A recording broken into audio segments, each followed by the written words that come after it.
नमस्कार। बड़ी खबर में आपका स्वागत है। राष्ट्रपति चुनाव और महाराष्ट्र सरकार के संकट पर राजनीतिक दांव पेच बड़े तेजी के साथ जारी है। वहीं दूसरी ओर सुप्रीम कोर्ट में बुलडोजर की नीति पर सरकार ने साफ शब्दों में कहा कि जो निर्माण गिराए गए हैं वे सब अवैध थे, उनका दंगों से कोई भी संबंध नहीं था। सबसे पहले चर्चा करेंगे राष्ट्रपति चुनाव की। राष्ट्रपति चुनाव में भारतीय जनता पार्टी ने बड़ा दांव चल दिया। एक और तो भारतीय जनता पार्टी ने अपनी स्थिति मजबूत कर ली और वहीं दूसरी ओर विपक्ष के खास तौर से समाजवादी पार्टी, बहुजन समाजवादी पार्टी और बिहार की जेडीयू को बुरी तरीके से राजनीति में फंसा लिया। मजबूती कैसे की? आदिवासी नेता द्रौपदी मुर्मू को राष्ट्रपति का प्रत्याशी बना करके जो जनजाति का वोट बैंक है उस पर एक अच्छी खासी मशक्कत करके उसे अपनी ओर ले लिया है। पिछले चुनाव में जब रामनाथ कोविंद का नाम आया था अनुसूचित जनजाति के नेता के रूप में, उस समय भी एक ऐसी सरगर्मी आई थी, लेकिन इस बार जनजाति, वो भी महिला को प्रत्याशी बना करके भारतीय जनता पार्टी ने एक ऐसा दांव चला है कि लोग परेशान हैं। लोग का मतलब विपक्ष के कई दल, क्योंकि वो तो यशवंत सिन्हा को अपना प्रत्याशी घोषित कर चुके थे। 13 विपक्षी दल थे। लेकिन अगर हम द्रौपदी मुर्मू की बात करें, जनवादी क्षेत्र से आती हैं और आपके संज्ञान के लिए अपने देश में 47 लोकसभा क्षेत्र और 487 विधानसभा क्षेत्र जनजाति के लिए आरक्षित है। इस 47 लोकसभा क्षेत्र में से 31 पर पिछला चुनाव मोदी ने जीता था। अब बात रही है कि भविष्य क्या कह रहा। भविष्य ये कह रहा है कि इसका प्रभाव आने वाले विधानसभा चुनाव पर भी पड़ेगा। गुजरात में इस साल चुनाव होने हैं, जहां पर 15% आदिवासी हैं और ये जो आदिवासी है इनके हिसाब से 27 सीटों पर इसका प्रभाव पड़ता है। तो गुजरात में एक माहौल दिखेगा। अगले साल झारखंड, मध्य प्रदेश, छत्तीसगढ़, राजस्थान, मतलब 4 राज्यों में चुनाव होने, जहां पर 128 जनजाति की आरक्षित सीटें हैं, वहां पर भी प्रभाव दिखेगा। और अगर देखा जाए तो जनजाति की कुल आबादी 8.9% है। 8.9% आबादी है जिस पर भारतीय जनता पार्टी का एक प्रभाव होगा। अब अगर राजनीतिक दांव की बात की जाए, अब वो जो विपक्षी दल जो दलित, वंचित, पिछड़ों के हित की बात करते हैं, दम भरते हैं कि हम तो उनके साथ हैं, अब वो क्या करेंगे? मसलन आइए सबसे पहले उत्तर प्रदेश की बात कर लें। उत्तर प्रदेश में एक विधायक का वोट सबसे ज्यादा मूल्यवान है, 208। एक विधायक का, और एक सांसद का वोट जो है उसका मूल्य है 700, हालांकि गिर गया है, पहले 708 था। अब इस दृष्टि से देखें तो उत्तर प्रदेश बड़ा महत्वपूर्ण है। 2017 में जब रामनाथ कोविंद ने चुनाव लड़ा था, उस समय बीजेपी के पास 325 सीटें थी और 47 सीटें सपा के पास थी। 19 सीटें जो थी वो पूरी तरीके से बसपा के साथ थी। अगर इस बार का चुनाव देख लीजिए तो इस बार के चुनाव में 273 सीटें बीजेपी के पास है, 125 सीटें सपा के पास है, और बसपा का तो आप हाल जानते ही हैं, 1 सीट है। लेकिन सांसदों की दृष्टि से देखें तो बसपा आगे है, बसपा के पास 10 सीटें हैं और सपा के पास 3 सीटें हैं। अब सवाल ये उठता है कि सपा और बसपा क्या करेगी। 2017 की बात सुनिए तो 2017 में हुआ ये था कि रामनाथ कोविंद जब चुनाव मैदान में आए तो सपा के सामने एक संकट खड़ा हो गया, क्योंकि उन्होंने तो विपक्ष का साथ देने का निर्णय लिया था। मीरा कुमार का नाम आ गया था तो ये हुआ था कि चलिए दलित के खिलाफ दलित है, हम वोट दे देंगे। लेकिन बाद में काफ़ी पसोपेश के बाद सपा ने ये निर्णय लिया कि हम रामनाथ कोविंद को वोट करेंगे। और क्यों करेंगे? क्योंकि वो हमारे प्रदेश के हैं, हमारे कानपुर के हैं, इसलिए हम उनको वोट करेंगे। ये हमारे लिए गर्व की बात है। बसपा ने अपनी दलित नीति के तहत रामनाथ कोविंद को वोट कर दिया था। अब इस बार क्या है, इस बार अगर देखा जाए तो मुख्य रूप से सपा है जिसके 125 वोट हैं, और ये जो 125 वोट किधर जाएंगे, क्योंकि अखिलेश ममता बनर्जी को आश्वस्त कर चुके हैं और विपक्ष ने अपना कैंडिडेट यशवंत सिन्हा को बना रखा है। अब सवाल ये उठता है, क्या अखिलेश जो भारतीय जनता पार्टी की प्रत्याशी हैं, जनजाति की महिला नेता, उनकी उपेक्षा करके यशवंत सिन्हा को वोट देंगे, या फिर पहले की तरह माने 2017 की तरीके से ही पासा पलटेंगे और द्रौपदी मुर्मू के पक्ष में मतदान करेंगे। अब ये बड़ा चिंतन का विषय है, क्या होगा ये तो देखना पड़ेगा। बिहार में अगर आप नीतीश की बात करें तो हालांकि नीतीश ने पहले ही संकेत दे दिया है कि हम जो है द्रौपदी मुर्मू का ही समर्थन करेंगे। उनका यह संकेत दिया है, हालांकि भी ऐलान नहीं किया, क्योंकि इस समय बिहार में जो गठबंधन है जेडीयू और बीजेपी के साथ, वो अच्छे संबंध नहीं चल रहे हैं। अग्निपथ को ही ले लीजिए ताज़ा उदाहरण कि जिस तरीके से भाजपा के नेताओं और मंत्रियों के यहाँ हमले हुए, उससे थोड़ा सा भाजपा में खिंचाव आया और माना जा रहा है कि अगर सख्ती की गई होती तो ऐसा नहीं होता। खिंचाव है और भी मुद्दों को लेकर के तनाव है। और अगर राष्ट्रपति के चुनाव की बात करें तो 2012 में नीतीश कुमार बीजेपी के साथ थे, लेकिन उसके बाद भी उन्होंने प्रणब मुखर्जी को वोट किया था। इसी प्रकार से 2017 में रामनाथ कोविंद मैदान में थे और उनका संबंध माने गठबंधन राजद के साथ में था। उस समय उन्होंने रामनाथ कोविंद को वोट किया था। तो अगर देखें तो वो विपरीत को लेकर के चलते थे कि जिसके साथ गठबंधन है उसके खिलाफ। लेकिन इस बार मोदी ने ऐसा दांव चला कि नीतीश कुमार अब कैसे जनजाति के लोगों को नाराज करेंगे, इसलिए वो भी लाइन पर हैं।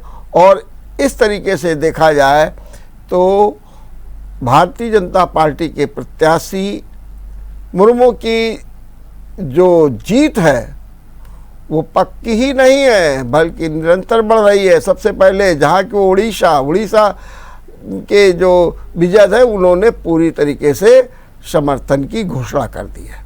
तो ये तो रही राष्ट्रपति की बात। अब दूसरी सुप्रीम कोर्ट चलिए। सुप्रीम कोर्ट में बुलडोजर पर एक याचिका दायर की गई है और ये याचिका दायर की है जमीयते उलमा हिंद ने। कहना है कि टारगेट करके बुलडोजर चलाए जा रहे हैं। इस पर जो है उत्तर प्रदेश सरकार ने अपना जवाब दाखिल कर दिया है। सुनवाई 24 तारीख को होनी है और इसमें प्रमुख रूप से कानपुर के स्वरूप नगर में जो 11 जून को जो मल्टी स्टोरी बन रही थी जिसको ढाया गया है वो भी एक मुद्दा है। और उस समय ये कहा गया था कि ये बिल्डिंग इसलिए ढाई जा रही है क्योंकि जो दंगे का मास्टरमाइंड है हयात, उसका इस बिल्डिंग में पैसा लगा है, अघोषित है, इसलिए इसको ढाया जा रहा है। उस समय ये बात सामने आई थी। इसी को लेकर के जमीयत उलमा जो है सुप्रीम कोर्ट में गई, लेकिन सरकार ने जो हलफनामा दिया है उसमें साफ शब्दों में कहा है कि स्वरूप नगर में जो इस्तेहाक की बिल्डिंग है उसको इसलिए नहीं गिराया गया कि दंगे के कारण, दंगे से इसका कोई संबंध नहीं है, ये अवैध निर्माण था। और ये भी बताया गया कि इस अवैध निर्माण को गिराने की कार्रवाई 2020 से चल रही थी। 17 अप्रैल 2020 को ये जो निर्माणाधीन मल्टी स्टोरीज है इसको सील किया गया, लेकिन इस्तेहाक ने कुछ दिनों बाद सील को तोड़ दिया। कार्रवाई चलती रही और 19 अप्रैल 2022 को फिर ये निर्णय लिया गया कि इस बिल्डिंग को ढा दिया जाए। और उसके लिए भी इस्तेहाक जो उस समय के ओनर थे और जो उनके उत्तराधिकारी हैं उनको एक नोटिस दिया गया कि आप 15 दिन के अंदर स्वतः इस मल्टी स्टोरी को गिरा दीजिए, और अगर आप नहीं गिराते हैं तब के लिए आगे आइए। हुआ फिर यही, बिल्डिंग नहीं गिरी और 11 जून को उसे गिरा दिया गया बुलडोजर चला करके। तो जो सुप्रीम कोर्ट में सरकार ने अपना हलफनामा दिया है उसमें कहा है कि किसी भी बिल्डिंग को दंगे के कारण नहीं गिराया गया है। ये जो कार्रवाई हुई है ये अवैध निर्माण की। इसी तरीके का दावा उन्नाव के जो रियाज अहमद के पेट्रोल पंप है उसको लेकर के किया गया। ठीक इसी तरीके का दावा जो प्रयागराज में जावेद पंप है जिनके मकान को गिराया गया उसमें भी यही कहा गया कि यह अवैध निर्माण था, बुलाया गया कोई आया नहीं। उसके बाद जो है 24 जून को बुलडोजर चला करके उस मकान को ध्वस्त किया गया। मतलब सीधे सीधे ये कहा गया कि कोई भी कार्रवाई ऐसी नहीं हुई है जिसका संबंध दंगे से हो। हालांकि सब जानते हैं कि जावेद जो पंप है वो प्रयागराज में जो हिंसा हुई थी उसका मास्टरमाइंड था और उसी समय कह दिया गया था कि इसको गिराया जाएगा और गिराया गया।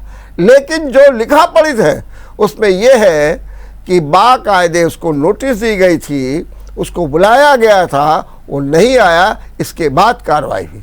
हालांकि इसमें एक नया पेच फंस गया है। जावेद पंप की जो पत्नी है उसने आज फिर सुप्रीम कोर्ट में मुआवजे की मांग की है और उसका क्या कहना है, कह रहे भाई ये बिल्डिंग तो मेरे नाम थी, मेरे पिता ने मुझे शादी के पहले गिफ्ट की थी, शादी के पहले, और लगातार मैं इसकी देखभाल कर रही हूँ। तो पिता ने हमको गिफ्ट में दिया, शादी के पहले दिया, इसका जावेद पंप से कोई मतलब नहीं था, मालकिन हम हैं। आज तक प्रयागराज विकास प्राधिकरण ने हमें कोई नोटिस नहीं दिया। इस आधार पर देखा जाए तो मेरा जो मकान गिराया गया गलत है, इसका मुआवजा दिया जाए।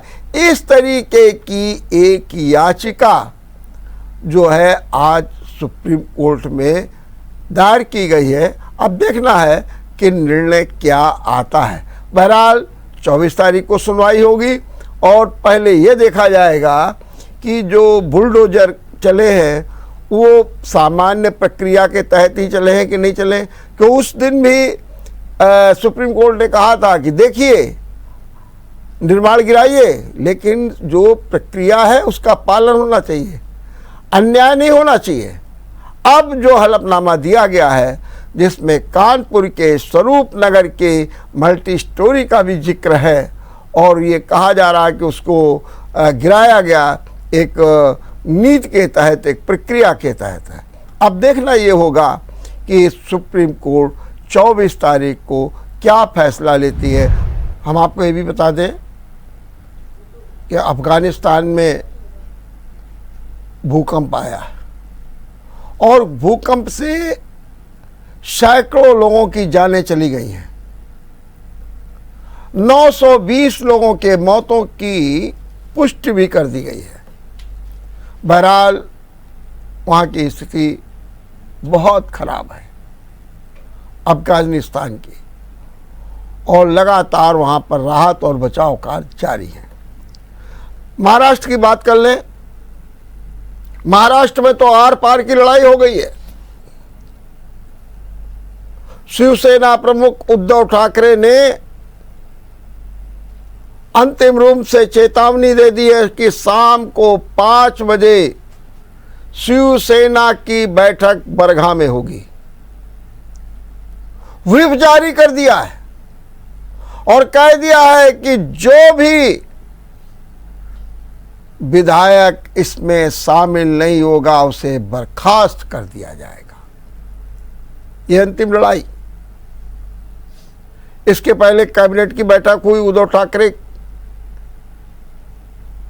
के, और उस कैबिनेट बैठक में 7 क्या 8 मंत्री नहीं आए।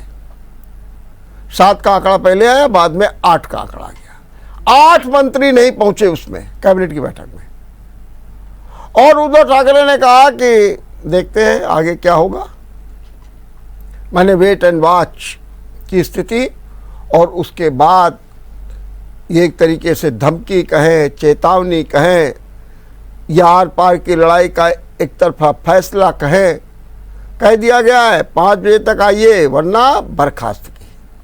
वहीं दूसरी ओर बगावत के नेता एकनाथ शिंदे का दावा है कि हमारे साथ 46 से अधिक विधायक हैं,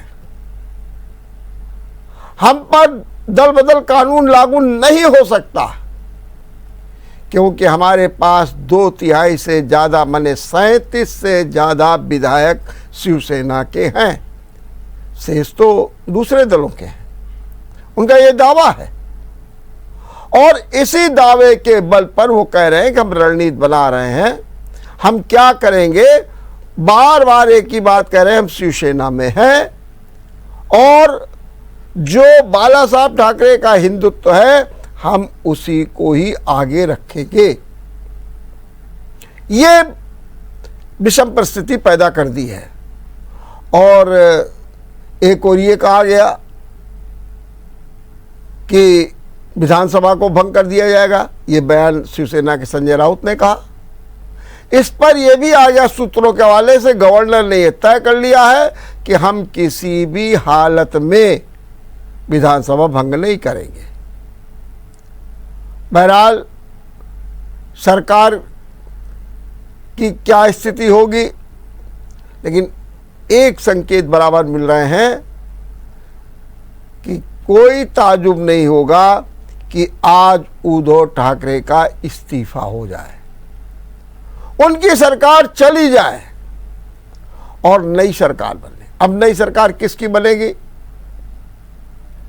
बात ये भी आ रही है कि देवेंद्र फडणवीस मुख्यमंत्री, डिप्टी सीएम एकनाथ शिंदे, क्योंकि शिंदे ने जो शर्त बना रखी है वो तो यही बात कह रहे हैं कि बीजेपी के साथ गठबंधन कीजिए, और बीजेपी में भी मंथन शुरू हो गया है। देवेंद्र फडणवीस और जो अन्य नेता हैं वो बराबर बैठक कर रहे हैं। क्या होगा, गवर्नर के पास कौन जाएगा? लेकिन एक विषम स्थिति और पैदा हो गई है कि वहां जो गवर्नर है भगत सिंह कोश्यारी, वो कोरोना पॉजिटिव हो गए और वो वहां के रिलायंस अस्पताल में भर्ती भी हो गए। मुख्यमंत्री उद्धव ठाकरे भी कोरोना पॉजिटिव हो गए। इसलिए आज उन्हें अपनी कैबिनेट की बैठक वर्चुअली करनी पड़ी है, वर्चुअली, सीधे सीधे बात है।